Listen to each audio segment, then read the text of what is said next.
Okay, so I'm going to make this dish that I really liked online. I'm not going to go way too far into explaining why I do things versus doing it another way. There's many ways to skin this cat, and I'm doing things a particular way for a particular reason that I'm just going to do it, and you can just do it my way or figure out why the other way is worse. Okay, so we're going to make an ellipse. We're going to make it 15 inches wide, 7.5 inches high. Oops, typing too quick. Now, before we go any farther, this is the outside of our dish. We're going to select that sucker, extrude it down 2 inches. It makes it a lot easier later on if you do it this way. Okay, then we're just going to hide that body. Now go back to the top view. Now let's edit this sketch real quick again. We're going to make ellipses inside of it in order to have a 1/4 inch lip, okay? I'm doing it by creating a new ellipse so that I could lock things onto it and provide constraints later. I know I'm explaining things that you don't need to know, but there's a reason why I'm not offsetting it. Let's just put it that way.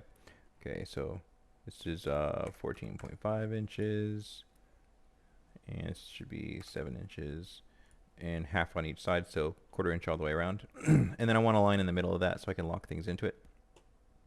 You'll see. So this is going to be 14.75 to be half of that. It's going to be 7.25 to be half of that. Cool, now we're all set. Okay, so for this one, I'm just going to draw the spline. There's more complex ways to do it. For this video, I'm just quickly drawing it just to show the process. There's ways to do it symmetrically and a lot more drawing, but I think for this, it doesn't matter. So we're going to start a fit point spline. We're going to start it in the center here, the center of the lip, the outer lip, and we're just going to kind of roughly draw it. Let's see how well I do off the bat. I'm not really trying terribly hard here. I don't actually want to accidentally click on this because it'll constrain it to that. So let's bring it down. There we go. And it's going to be real rough. It's not going to look great off the bat. You can click the top and bottom. I mean, that's not a big deal, but okay, real rough. If I took my time, I could probably do better for the initial one, but it's okay because I'm going to show you how we adjust it anyway. Double click to finish it. There are all these lines here to kind of make it look a little bit less snazzy. Okay, so I hit escape so it doesn't try to make more of that. And let's start moving things around. Okay, let's make this look prettier. That's really good right there. Anything that's like a sharper line like this, I want to smooth these out. That's really good. That's not bad. Let's pull that out a little bit. It's not going to be symmetrical, but that's okay. And you could take your time and make it just kind of look whatever shape you want it to look like. Like if this, you want this farther in like that, but this is too sharp. I just change that curve and then pull this out and it should be fine. Computer's going slow with all these things. There we go. And that looks almost fine. Cool, now we have our basic shape. Looks good, right? Now right away we can start offsetting this. So click offset first and select your whole line here and go to symmetric and make this 0.125, which is going to put both sides off by half of a 1/4 inch. And what that does obviously is it makes the entire line a 1/4 inch, which we want to keep. As you can see, the reason why I went to the center of the lips on both sides so that this doesn't end up, this line doesn't curve inwards and make a bunch of flat area here that we just don't need extra for. So it kind of seamlessly moves into the lips for the outsides too. Perfect. Now we zoom in and check that this overlaps here. It does, so we're good. Zoom in and click this overlaps. This does not. So we're going to want to connect that, and I'll show you why. That's it. The reason why is because you need this area. If that were not connected, this area would overlap into here. We wouldn't have that lip. So boom, we have a shape. Let's go ahead and select all these void areas. Perfect. Now remember that. Let's finish sketch. Remember that body we made earlier? That's below it, right? So this is 2 inches. I did it on purpose, and we're gonna extrude it down 1.5 inches to leave 1.5 inches on bottom. So negative 1.5. Cut. There we go. Now we could just get rid of the sketches, just not view. And we have our basic shape for our basic thing here. Looks pretty good.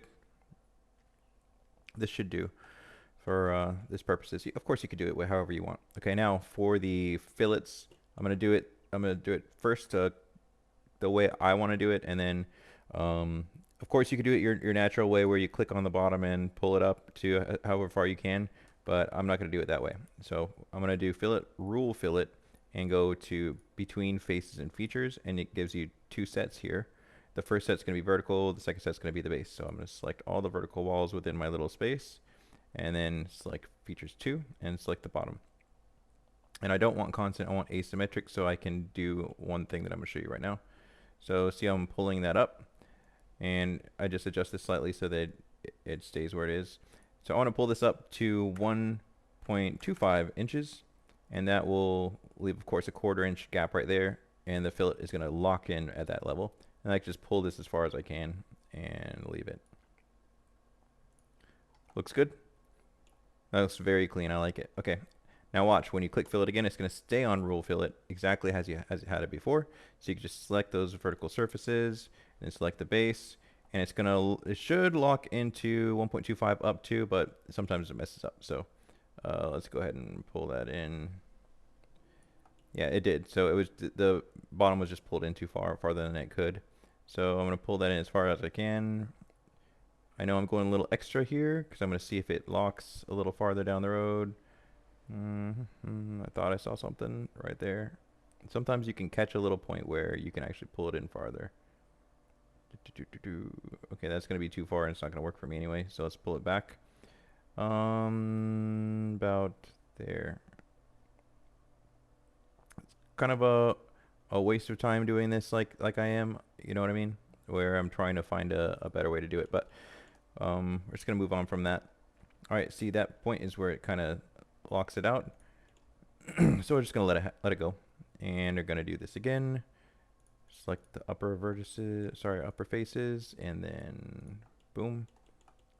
And then again, it wasn't working, so we have to pull this back until it starts working, and then get as far as we can. That one doesn't go very far at all, but for the purposes of the video, I'm just going to let it be. There are ways to do it where it goes in further, but that doesn't matter for now. Okay, and do this last one. I think I see a face there that I haven't selected. Correct. Did that happen on this one? No, I would have noticed. Okay. Go ahead and select the base. Pull it back until I get my feature. Computer's hating it. Okay. Get that little triangle there as small as possible. Looks good. Okay. The good thing about doing it with the rules is whatever you see is what you're going to get. Sometimes if you do it the normal way where you select here, it'll look good, but then it won't process and it's infuriating. So the second good thing about rule, other than it keeps your dimensions for the next one you do, is that. Okay. And that's good enough. So now we have our basic shape. Now what we need to do is curve these sharp edges, especially if you're going to CNC. You really need those curves. So we're going to go ahead and do a normal fillet for that. So fillet, constant, and we're going to select all these little areas. Don't try to round these before you do these main fillets here. It will mess it up and it will not work for this project. All right. And last one here. And this is going to go out again, 0.125. 0.125 is the radius, not the diameter. So the entire diameter of those curves are going to be a 1/4 inch. For a 1/4 inch bit, that's going to work out really well for you. All right. The last thing we're doing really fast is see these sharp edges goes down and up really hard. We're going to go and individually kind of zoom in and kind of fine tune, get that up a little bit. Doesn't have to be perfect, you just don't want really that sharp edge. Okay. Do really fast. This is why you have to zoom in. Sometimes it's really finicky. Okay, looks great all the way around. Now the last thing I want to do for myself is, look, I forgot these corners here. That's no big deal. I know it's 0.125. Okay, that's it. Okay, everything else looks great. Now, I personally like to have these inner edges rounded, so I'm going to quick do that before we move further. Cool. At this point, you should probably be able to see and figure out on your own what you want to do or how you want to do it. But watch this.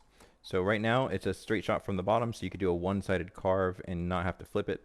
But I like it when it's kind of like the picture, so I want to bring these in. So instead of constant, I'm going to do asymmetric so I can go up and sideways. Okay.